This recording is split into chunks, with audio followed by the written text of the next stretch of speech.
let's just be what if. Let's play what if game together. Want to? Sure. Okay. What if that's an inhabited planet?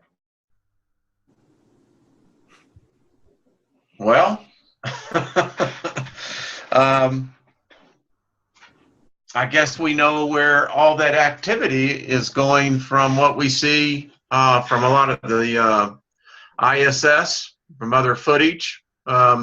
Apparently, the skies above the Earth are very busy.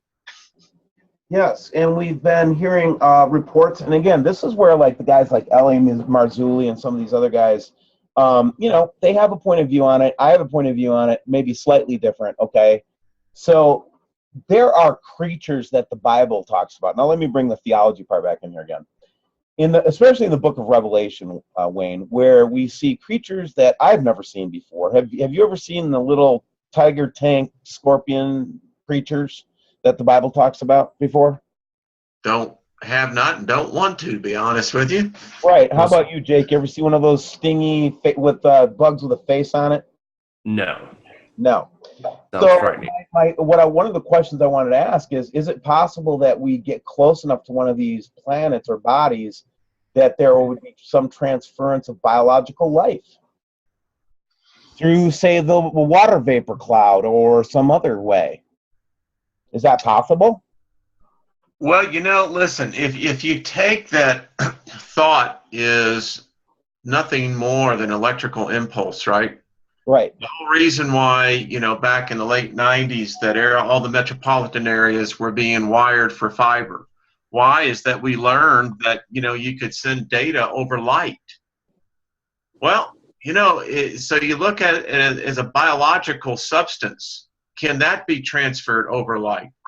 Can two planetary bodies be aligned in such a manner that you're using the natural magnetic elements? I don't know. Did Gene Roddenberry had it right in the transporter? Can you break it down? I don't know. I don't know either. But it's a fun conversation, though, isn't it? Well, listen, I think we're seeing enough evidence that you have to begin. Okay. You can stay into a narrow perception and have a certain view, which is a very safe view, is that we always have an answer. And there's an explanation, an answer for every question. This, people would say, well, it's a lens flare. No, I think that the evidence is beginning to show there's something else going on. Right. The reason I wanted to show this is because we've got two lens flares. Yeah, this is bizarre. Yeah, so you got the little one from this one and the big one from this one, and this is just a mystery to me. But you can see that this is also moving against the background. But again, the point I'm trying to make is you should only get one lens flare for one sun, right? I mean, well, maybe. Look at the strange position of this. Now I'm back to my footage again. I'm just jumping around now. But look at that, how it almost seems like it's shining off the bottom of that. Wow. Yeah. Doesn't that seem like almost like a, I don't know. Jeez. A lot of sighing going on tonight. What you guys? Come on, man. We're seeing a lot of things that I don't think we've seen before. Well, if what happens where I think this is going to happen, I think this thing is really going to come in hot over Europe. I think that they're really going to catch the front side of that. So it's great to know that we have some people over that are got the eyes on that. All right. So in addition to the shocking images that Jake, that you came up with, and then our composite stuff, these are just some interesting things that we got. Where over a several-day period, they were actually catching the dark rays in the east as the sun was setting in the west. The dark rays that we were told were, I forget, something about the ocean or something. Yeah, well, that was down in Houston, channel, I think, 11 News, where the meteorologist said, oh, no, that was just offshore thunderstorms that the light was catching. Really? Yeah. And so here's just several. And where's this? Houston. Look at that. Now I caught some the similar right here in Colorado, so maybe it's just the mountains doing the same effect.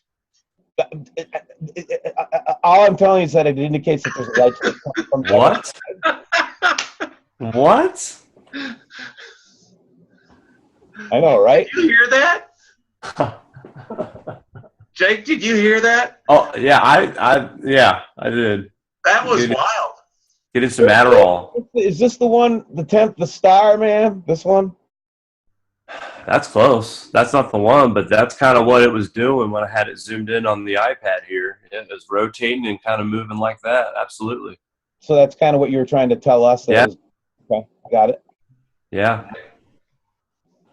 Oh, I bought a FLIR camera today, you guys. Good. Yeah, sure did, man. That's going to be fun to use that thing. All right, so here's a story that we saw. NASA just changed all of our astrological signs, and we're freaking out. And the rationale for this was that the signs were assigned over 2,000 years ago, and everything's moving, I guess. Not only has the movement of the stars changed many of our astrological signs, but a 13th sign called Ophius was added. So I guess let's see what Ophius would be. November 29th to December 7th. Oh, that's a new one. Good. Great. We have Ophius. Isn't that great? I'm now a Capricorn. I'm a Capricorn. That's not good. I have a tattoo of an Aquarius sign on my wrist, and now I'm a Capricorn. No, I'm a Taurus. Yeah. Yeah, wait a minute. Yep. No. But there's nothing to this. The Earth is not slowing because, listen, the only way you can be adding days is if the rotation of the Earth is slowing. Just pointed it out. That's all. Yeah, I'm just saying these are just little teeny signs that you got to look at every so often. Nothing to see here. And what is the new sign now? Ophius? I don't know. We'll have to go look that up sometime. Well, you know what I'll end up calling them? Opie. Opie. Hey, what sign were you born under? Opie. Hey, let's take a look at 2016 RU-33 that they discover first observation when that's on 9/10. What's really interesting about this, guys, is I've been looking at this every day, and there wasn't an asteroid that was being said to be at 6.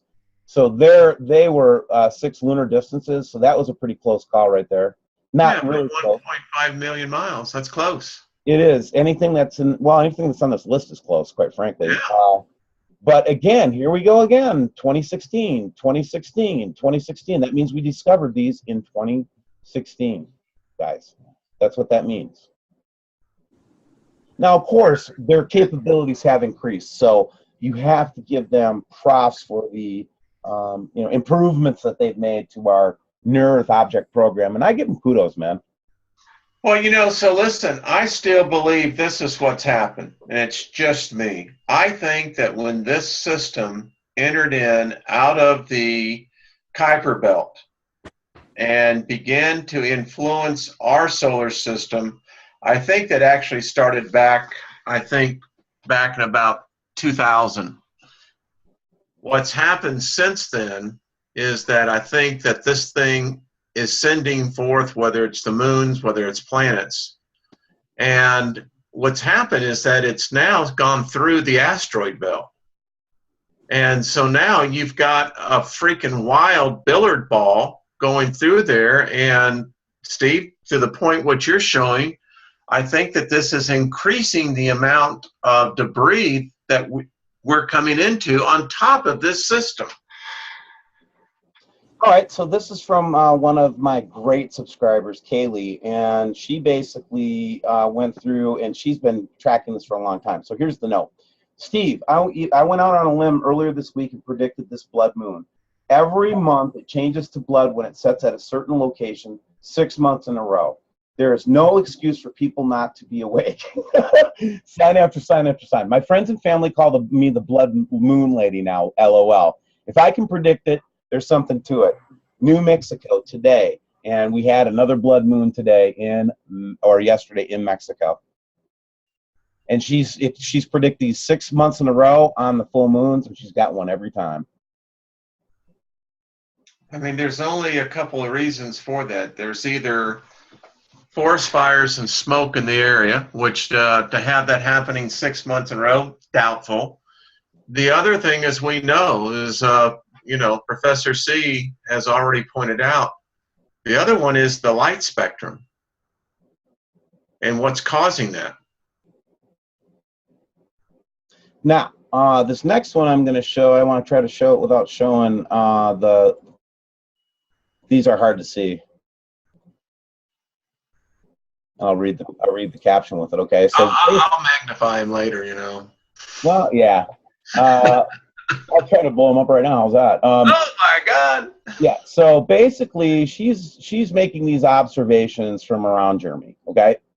And she keeps seeing this large orb. And by the way, these aren't spiders, guys. So the guys that say, and I'm going to pull this up here for a second. These three pictures especially. What we're seeing up here is plasma coming off of something, okay? And you're able to see it during the day as well. Jeff P does some really good work on this, okay? And so basically, here is the note, though. Amazed to see the webcams in Germany and Austria today. At 8:20 p.m. it was dark, but at midnight it looked like daylight. This is most remarkably, this picture is from midnight.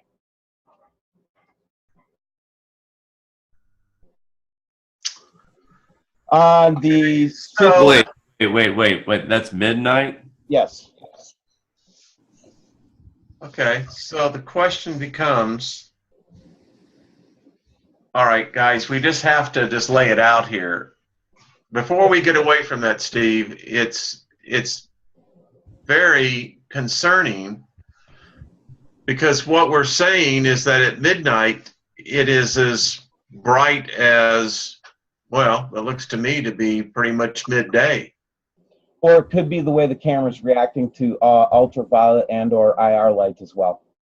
Okay, so I guess my question is, would that not be seen visibly by the people there? I don't know. Well, again, if it's at 2100 or 000 here, like we're seeing here, or 2030, right? I'm not sure people can see this with their naked eye. There's a media blackout. And listen, don't think that they can't sanitize it. I'm just saying, we've got people looking at stuff all over the world. I mean, it's like very little gets under our radar nowadays if it's in the public domain. So right? We can actually see the sun. I mean, I see it directly below the dark area. I'm assuming that's the sun. Yep. Or a star. No, this is midnight. That's just probably just a light like from a light on the horizon. There is what I'm saying it is. Well, I don't know, Steve. Look at the other ones, and you can see that it's emanating. And the other three photos you got there, it's the same ones, right? Yeah, it's from the same camera at different times. So this is 2030, 2100. Okay, the one that was over there on the left behind, that one. I don't know, buddy. It certainly looks to me like that's light. Yes, sir. It does. It just looks to me like it's on the horizon. All right. So here's another email. I think this is fun going through emails, guys. All right. Yeah, this one was interesting. Yeah. So I'll read it. You guys make your observations. Okay. Hi, Steve, Wayne, and Jake. Last night I was again able to monitor the moon. Changed within 3 hours, some 50 degrees. Also, by the way, this Christ is Coming Soon has been monitoring this stuff for a long time, guys. Okay. And I just want to keep going. Whoa. What was that? The Polaris star was normal position to the Big Dipper, but my compass program went through the roof, and I tried to reset, turned off the Android phone 2 times, walked 360 degrees around several times, but it stayed in this degrees in red from my Excel sheet from the morning of yesterday, the 12th. So here we go. Morning compass. It just shows the declination. Blah blah blah. Oh, good So Lord. just to make the point with the picture, so September 12th, between 2300 and 2400, he said that the moon tilted. No, actually, it was the Earth. Well, the relative to the Earth, the moon tilted or whatever. Yeah, Yeah. No, and this is spot on. Spot on. Excellent observation. And great detail. right. And he's been providing us this stuff for a long time. But he also, Outstanding. yep. And then, so he actually does the welding glass pane photography too. And from the 12th, he actually identifies the flare. And he postulates that he sees the WSO mothership. Would you guys stop calling it the WSO mothership? No. You right to my house. Steve, when you were gone down in Texas, what you don't understand is that we actually had a christening ceremony. You weren't there, but, we did. So here's the welding glass pan. And again, I know you can we acknowledge that these are refractions and so forth, guys. But again, when we see the corroboration with the Sept image, by the way, here's something he got on the 912 that he hadn't seen before, which was this thing behind. And we catch it in various positions behind that we postulated as that thing. And then he sees a lot of things that are hard for the novice to see. But when he gets pictures like this that kind of corroborate the things I'm looking at, go ahead. I've gotten ones like this right here, this image right here. Hey, Steve, go back a couple, the other direction. Go back, a little bit more, Okay, now go forward. I'm sorry, go forward. Well, this is like driving, drunk. It's like, hey, do a Harry. There, that one. This one? It's the circle. Now, look at the object that he's pointing to, right? That he thinks, and I agree with, could be the secondary binary star. Look at this, and then what we captured off of Sept. Yeah, let me grab the Sept photograph real quick here. Or one of the many Sept photographs. Yeah, the one that Jake sent to us.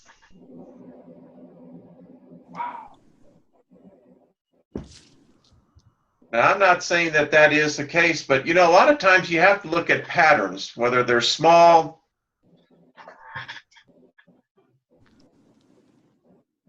All right, I am now ready to go to Sept. You have a Sept folder. Announcing. Remember the movie They Live? Where they had that teleporting device. Here's one version of it. Look at that. I never won. It's the same shape. Yeah. And the object that we now caught between Mercury and us looked the same thing. So I'm just saying that I think there's a lot of connections to it. Not saying it's 100%, but. No, but it's a pretty similar shape and stuff.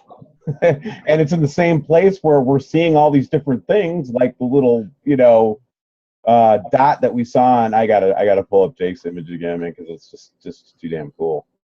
This is the one that we. I remember when I was going for my Eagle classification in Boy Scouts, and the thing that they set you out into the woods and you have to find yourself back in. It's the small clues. Not every one of them turn out to be something. But again, that's my point right there. That's my point. Look at that. The red one. Yeah. The red one compared to the blue picture. See what I'm saying? I do. Wow. That's what I'd be talking about. Yeah, so it's not like we're just pulling out one image and like saying, "Oh, look, we solved the puzzle." We didn't solve puzzles. That got us in real big trouble last week. What? Yeah. I kind of felt like I was on a Ren and Stimpy show. I'm putting my hand in the basket. What the heck am I going to pull out? Boy, last week, it was like I was editing it, and then all of a sudden I was getting hacked, and my whole screen flow got corrupted, and I had to redo it. Oh man, it was just like a long. Oh, good Lord. Felt like I was in the Twilight Zone. I know, Well, right? I don't know if you knew this, Wayne, but my phone, I couldn't edit photos anymore after that night. It told me I had to copy it and edit the copy and not the original. It's zapped us, brother. It's zapped us. Never seen that. Never. Yeah. So Hey guys, this is very concerning here. I don't, someone's going to say it's a camera, whatever. Listen, fine, but I happen to think differently. I think we're capturing it, and I don't know what that be. took this picture on September 11th during the sunrise in Monte Vista, Colorado. The two images were visible to the camera for about 15 minutes just above the sun. I have 20 images of these two objects taken at that time. This camera is this. I used a polarizing filter. I did get the same images with the second camera. Neat. Outstanding. Wow. Whew. So this is the kind of evidence I think we'll start seeing in more and more places. I mean, I read a lot of comments where people say, well, I'm not seeing anything, and I've been looking. Well, we got one. So found a sunshine graph. Good thinking, you guys. On the website of Dutch weather station where there are huge dips in the afternoon. Now this was, damn it, I got to stop showing people's names. But I will clean that up. It's just going to take time that I don't want to do. So this would have been from the 7th when we were seeing those. Yeah, so now, okay, so it shouldn't affect, I get Sept getting affected in their theories, SDO sitting beyond the Earth, whatever they want to say. But why would the energy from the sun go down at the same time? Yeah, they don't have the, I agree with this individual. They don't have the archives. Very good, but this is outstanding. Here's the deal, folks. If we could start getting this data on a daily basis, we'll compile it. But again, here's the 12-hour graph matched to when we started seeing the eclipses. Look at that. Yeah. Now, I've got two photos here that were sent in, as you know, last week. Look at that. Wow. Not even measuring anything. Outstanding. Again, I'm just going through subscriber photos and just great emails. God dang it, Steve. You know what we're going to need to do, Steve? We're going to need to buy a number of Starbucks gift cards that that people send out because, bless them because, listen, the least we can do is get a cup of coffee. Yeah, so here's just one I missed from July 24th. I mean, this is just seeing interaction between the sun and something on SDO. Really? Whoa, outstanding. Yeah. It looked like Nibiru positioned above the sun, and you clearly see some kind of interaction. Yes, I can. Yeah. Fire that was intensely hot, right? And I began to put salt on that. What happens to that salt as it hits that hot fire? Well, it begins to have an opposite effect on the fire. It begins to dampen it, actually begin to put it out. And I think it's the very close analogy of what iron oxide would be. It'd be like filings saturating the sun. Yeah, so we actually asked our physicist friend for information on that when we got curious about it. Here's that. So we were looking at a NASA video that shows basically that they say that if iron oxide or iron came in contact with our sun, it would cause an immediate supernova. I think we talked about this before. But it depends on how soon the brown dwarf departs. There's no way of really knowing how much fuel the sun has left. We do know it keeps weakening. One thing for sure is if the brown dwarf does not depart at all, the sun will die, i.e. turn into a brown dwarf. Even if the brown dwarf departs, the sun will be left in a much weaker and older state. Thoughts? Well, the evidence is continuing to show. I mean, this object here, I don't know. Listen, I know that some of the proponents can say that it's just an aberration, an anomaly, but I happen to think it's not. I happen to think that it's something there. Yeah. Really do. Yeah, me too. Me too. Yeah, I want to see if there's anything else here fun to talk about. Oh, there's lots. Just got a earthquake alert. 6.0 hit out in the Pacific, right near Australia, but it's out in between the islands, though. But Something going on over there, guys. I'm telling you. If you look, Steve, if you go over to global, .null, look at the jet stream. Yeah, global Earth. Yeah. I mean, something is happening, folks. I'm telling you, I've been studying that. You want Go me to the 10. You want to know? Okay, go up to 10. Yep. This is really, really disturbing, guys. that's moved.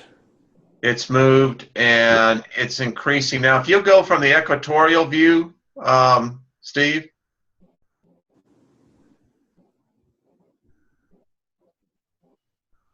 this is what got me. Now, if you'll move it and bring in the Indian Ocean where South America is now, pull Australia to the right.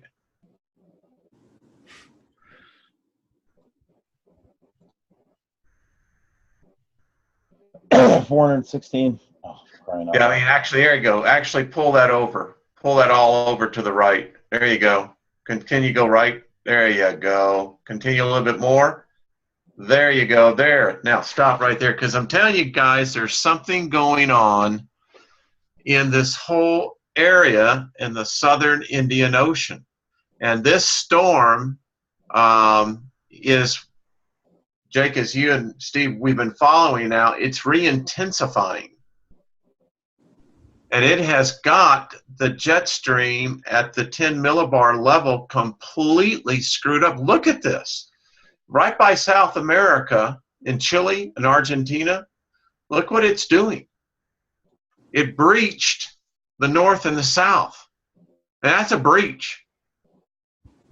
That shouldn't happen at the 10 millibar level. That's the one area where you can say, well, there's supposed to be some consistency. And we have watched this. We've watched it elongate. We've watched it constrict. We've watched it intensify. We've watched it abate it. But it is just, it's bizarre.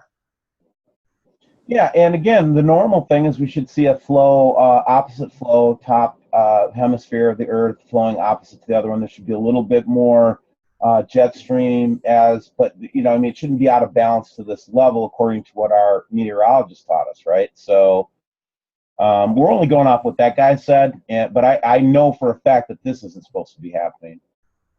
No, we're actually seeing the northern jet stream now down near the equator. And there's just no movement. This should be a high level of movement up here as well, okay, in a normal world. But what's happening, and this is what we're postulating, we think that there might be some, I don't know, if gravity or cosmic weather or something like that might be taking place. well, I don't know. You have to think about what is air. The movement of air on a planet. A lot of time I look at it as electrodes, that it's simply part of the larger engine. And if you go to the theory that the universe is electric, I continue to think that then if there is a chance of a different polarity, whether it's a small celestial or a potential brown dwarf, the planets would be affected by it. And I know, because I've watched this, if you go back and you start looking at Neptune, Uranus, and even Jupiter to a degree, they've all shown signs in their jet streams of a perturbation to the movement of this. Is this what we're seeing here? Because it's starting to be now, right? They're going into their spring. We're going into our fall. The equinox is about, 9 to 10 days away. I'm telling you, and it's just my opinion, I think this is what we're seeing. And again, Jake? I'm just a student right now with this stuff here. Oh, so. well, that's definitely I am soaking all this in, Wayne. I'm soaking it in. Well, that's what I'm seeing. And what I'm concerned about, when you get to the equator and you pull the globe back up, you can actually see the northern part of the jet stream almost on top of the equator. Yeah, I didn't know if that was just because we were getting ready to go into the cooler part of the year, but I did notice that it was sagging pretty low. Yeah. I thought you guys would get a kick out of this one. I actually took a picture of one of the craft that fly over my house all the time. I wonder if they speak English. I don't know, man, but they come around every night. I'm just saying, man, my life is so weird, I don't even know where to start anymore, I hear the birds singing, hey, Mr. Spaceman, Yeah, it's like, this is clearly some kind of camera anomaly. yeah, I know. It's all right. I've just come to the conclusion. They say a bad peace is better than a good war. Amen, brother. Yeah. Here I thought this goes way off into the esoteric, but let me, if I might, just show some artwork from a man who never knew about Nibiru and has been painting things like this his whole life, or last year rather, last couple of years. He's just been getting visions like this. Wow. Yeah, this is just some of his normal artwork.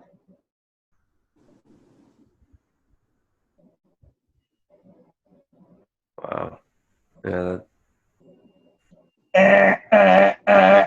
Oop. What? And then there was last space. I just thought you guys would like to see somebody who basically sees worldwide destruction in their visions. That's right. Yeah. The first drawing that you did, This one? drew me back. Yeah, that one right there draws me back to some of the paintings in the 1600s that we have in a number of these tapestries and the other artwork that we have when this system, I think, passed by the last time. Yeah, I know. That's so when I see these, You know what? The half circle, the half crescent moon. What is the stone that they found that showed the Nibiru system coming in? What do they call that? Oh, yeah. Gil Brazard uses it all the time. Yeah. Gosh, what's the name of that thing? I can't remember right now. I can't think of it right offhand, but that's what my mind was immediately drawn to. There has to be. Listen. Yeah, I think that our species has the ability to be able to communicate on a level, and I think that there is, I don't know if you want to call it a cosmic internet that we can have the ability to plug into, that I think that gives us warnings about just such things. I do. I do too. A premonition is what I call it. Exactly. And by the way, have any of the rest of the viewers, and I'll ask you to this, I have experienced an unusual amount of deja vu this week. Me too. Okay, good. Get it. My wife and I just looked at each other, and we literally, before we started this, it was like, this is weird. I mean, it's not just happening once in a while. It's, yeah, all right, cool. Hey, yeah. I'm not crazy. My mother had me tested. That's all I got to say. No, and again, this is classic Sharon. Yeah, you can spell it, but you can't say it, huh? Sharon Harbeck. Yeah, I did it. So basically, because I see her name spelled in my head and I can't pronounce it. But again, this striped planetary structure with very clear, surface features that I've seen this thing many times actually. So I'm getting sick of it. Love it. Anyway, come on now. These are a lot of the pictures that I couldn't get to during the week in my videos. This one I showed just briefly, but I thought this one was compelling. This is through the welding glass kind of thing. And I know what a lens flare in a welding glass looks like. It's usually a bright dot, and you can get it a lot of times. This was compelling because it was not that dot. It was just a faint image of something there. Stop closing the whole damn thing every time. All right, let's go back to it again. Okay, here we go. Here's another painting from that guy. He's a good artist. You know, the whole thing with them adding a 13th zodiac sign, that is just bizarre. Is it not? Yeah. I keep on thinking about that. That's just really, really strange. Well, you know, Steve, I think, in fact, the one subscriber that sent in the 2 sunsets, I think that is probably our friend that we're seeing up on Sept. I do too. I really do. Yeah. And I think that we'll get to see it here in the Northern Hemisphere much clearer this fall and this winter. Yeah, I think we're getting close to being able to see this. Again, this is, I think, because we're looking across the atmosphere, Wayne. Mm-hmm. At the maximum amount of atmosphere between us and whatever's out there, I think that this is the Nemesis object behind the sun is what I think this is. And it's showing red just like our doctor told us it should. Well, I look at this as like a, so I lived in Knoxville, Tennessee, Alcoa. And we did a video where we actually had to go and did a video where they actually have those huge coke plants that are fired up. And we were there to document when they were actually retrofitting one of them. Now, it has a direct point to this. It took about 2 weeks to heat this thing up. And what's happening right there, look at that. When you just turn the camera down again, right, bingo, there. Yep. I see this thing beginning, just like one of those coke furnaces, beginning to heat up. That's really what I truly believe what we're seeing in this semicircle, and that occurred to me after we read that paper, right? Yeah. So protons are being exchanged. They are, and now the brown dwarf will actually have some illumination, likely in the red color band, and look what we're seeing here. I think it's going to become more and more obvious.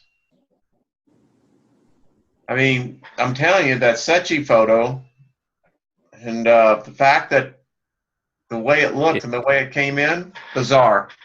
Well, and like I said, this iPad device, I zoomed it in, and you guys wouldn't believe it. It's rotating for sure. Oh my! Whatever it is, it's rotating. Okay, so let's do a little bit. Let's take a Steve. Yeah. Can we take just a break right here? Break quick. Yep. Break time.